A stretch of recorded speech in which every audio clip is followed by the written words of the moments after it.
CM ಆದ ಬಳಿಕ ಹಲವು ಮೊದಲುಗಳಿಗೆ ಸಾಕ್ಷಿಯಾಗ್ತಾ ಇರುವ ಡಿಕೆ ಶಿವಕುಮಾರ್ ಇದೀಗ ಪಕ್ಷದ ಶಾಸಕರ ಜಿಲ್ಲಾವಾರು ಸಭೆ ಮೂಲಕ ಸಂಚಲನ ಮೂಡಿಸಿದ್ದಾರೆ. ನಿನ್ನೆ ಸಭೆಯಲ್ಲಿ ಬರ, ಎಸ್ಐಆರ್, ಅನುದಾನ ಹೀಗೆ ಸಾಕಷ್ಟು ವಿಚಾರ ಚರ್ಚೆಯಾಯಿತು. ಅಲ್ಲದೆ ಶಾಸಕರಿಗೆ ಮುಂಬರುವಂತಹ ಚುನಾವಣೆಗೆ ಸಿಎಂ ಈಗಲೇ ಟಾಸ್ಕ್ ಕೊಟ್ಟಿದ್ದಾರೆ.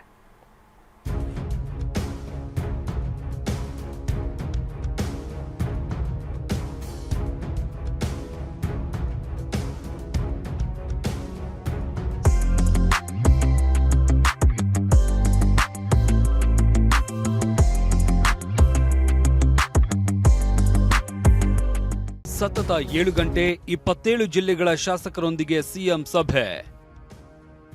ಅಭಿವೃದ್ಧಿಗೆ ಒತ್ತು ನೀಡಿ ಚುನಾವಣೆಗೆ ಈಗಿನಿಂದಲೇ ಸಜ್ಜಾಗಿ. ಸಚಿವ ನಾಗೇಂದ್ರ ರಾಜೀನಾಮೆಗೆ ಬಿಜೆಪಿ ಗದ್ದಲದಿಂದಾಗಿ ಮಳೆಗಾಲದ ಅಧಿವೇಶನ ಮೊಟಕುಗೊಂಡಿದೆ. ಇದರ ಬೆನ್ನಲ್ಲೇ ಸಿಎಂ ಡಿಕೆ ಶಿವಕುಮಾರ್ ಜಿಲ್ಲಾ ಕಾಂಗ್ರೆಸ್ ಶಾಸಕರೊಂದಿಗೆ ಸಭೆ ನಡೆಸಿದ್ದು ಸಂಚಲನ ಮೂಡಿಸಿದೆ. ನಿನ್ನೆ ಗೃಹ ಕಚೇರಿ ಕೃಷ್ಣಾದಲ್ಲಿ ಸತತ 7 ಗಂಟೆ 27 ನಿಮಿಷಗಳ ಕಾಲ ಕಾಂಗ್ರೆಸ್ ಶಾಸಕರೊಂದಿಗೆ ಬ್ಯಾಚ್ ವೈಸ್ ಸಭೆ ನಡೆಸಿ ಅಹವಾಲು ಆಲಿಸಿದ್ರು.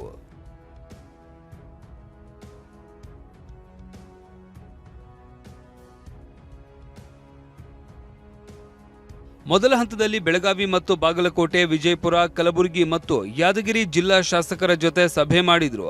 ನಂತರ ಬೀದರ್, ರಾಯಚೂರು, ಕೊಪ್ಪಳ, ಗದಗ ಹಾಗೂ ಧಾರವಾಡ, ಉತ್ತರ ಕನ್ನಡ, ಹಾವೇರಿ, ವಿಜಯನಗರ ಹಾಗೂ ಬಳ್ಳಾರಿ ಶಾಸಕರೊಂದಿಗೆ ಮೀಟಿಂಗ್ ನಡೆಯಿತು. ಇದಾದ್ಮೇಲೆ ಚಿತ್ರದುರ್ಗ, ದಾವಣಗೆರೆ, ಶಿವಮೊಗ್ಗ, ಚಿಕ್ಕಮಗಳೂರು, ತುಮಕೂರು, ಚಿಕ್ಕಬಳ್ಳಾಪುರ ಹಾಗೂ ಕೋಲಾರ, ಮಂಡ್ಯ, ಹಾಸನ, ದಕ್ಷಿಣ ಕನ್ನಡ ಹಾಗೂ ಕೊಡಗು, ಮೈಸೂರು ಹಾಗೂ ಚಾಮರಾಜನಗರ ಶಾಸಕರ ಜೊತೆ ಸಿಎಂ ಡಿಕೆ ಚರ್ಚೆ ನಡೆಸಿದ್ರು. ಅನುದಾನದ ಬಗ್ಗೆ ಚಿಂತೆ ಬೇಡ, ಶಾಸಕರಿಗೆ ಸಿಎಂ ಅಭಯ. ಬರಪೀಡಿತ ತಾಲೂಕುಗಳಿಗೆ ಪ್ರವಾಸ ಮಾಡುವುದಾಗಿ ಸಿಎಂ ಹೇಳಿಕೆ. ಕ್ಷೇತ್ರವಾರು ಕುಡಿಯುವುದಕ್ಕೆ ನೀರು, ರಸ್ತೆ, ಮೂಲಸೌಕರ್ಯ ಹಾಗೂ ವಸತಿ ಯೋಜನೆಗಳ ಕುರಿತು ಶಾಸಕರು ಮುಖ್ಯಮಂತ್ರಿಗಳ ಗಮನ ಸೆಳೆದ್ರು. ಕೆಲ ಶಾಸಕರು ಅನುದಾನ ಕೊಡದ ಬಗ್ಗೆ ಧ್ವನಿ ಎತ್ತಿದ್ರು. ಇದಕ್ಕೆ ಸ್ಪಂದಿಸಿದ ಸಿಎಂ ಅನುದಾನದ ಕೊರತೆ ಆಗದಂತೆ ಹಿರಿಯ ಸಚಿವರು ಹಾಗೂ ಅಧಿಕಾರಿಗಳೊಂದಿಗೆ ಚರ್ಚಿಸಿ ಸೂಕ್ತ ನಿರ್ಧಾರ ಕೈಗೊಳ್ಳೋದಾಗಿ ಭರವಸೆ ನೀಡಿದ್ದಾರೆ. ಸಭೆಯಲ್ಲಿ ಬರ ಪರಿಸ್ಥಿತಿ ಬಗ್ಗೆ ಚರ್ಚೆಯಾಗಿದೆ. 102 ತಾಲೂಕುಗಳಲ್ಲಿ ತೀವ್ರ ಬರದ ಬಗ್ಗೆ ಪರಿಸ್ಥಿತಿ ಇರುವುದಾಗಿ ಡಿಸಿಎಂ ಹಾಗೂ ಕಂದಾಯ ಸಚಿವ ಪರಮೇಶ್ವರ್ ಮಾಹಿತಿ ನೀಡಿದ್ದಾರೆ. ಬರದ ಬಗ್ಗೆ ಜಿಲ್ಲಾ ಉಸ್ತುವಾರಿ ಸಚಿವರು ವರದಿ ನೀಡುತ್ತಾ ಇದ್ದಾರೆ.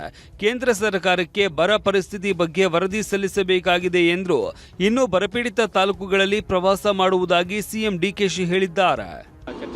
ಬರಗಾಲದ್ದು ಸಹ ನಾನೀಗ ಅಸೆಂಬ್ಲಿ ಮುಗಿತು, ಪ್ರತಿ ಬರಗಾಲದ ಏರಿಯಾ ಎಲ್ಲಿದೆ ಆ ಏರಿಯಾಕ್ಕೆ ನಾನು ಹೋಗ್ತೇನೆ, ನಿಮ್ಮ ಕೆಲಸ ನೀವು ಮಾಡಿ, ಬರಗಾಲದ ಏರಿಯಾಕ್ಕೆ ನಾನು ಹೋಗ್ತೇನೆ ಅಂತ ಹೇಳಿದ್ದಾರೆ. ಇನ್ನು ಇದೇ ಸಭೆಯಲ್ಲಿ ಎಸ್ಐಆರ್ ಪ್ರಕ್ರಿಯೆ ಬಗ್ಗೆಯೂ ಗಂಭೀರ ಚರ್ಚೆ ನಡೆದಿದೆ.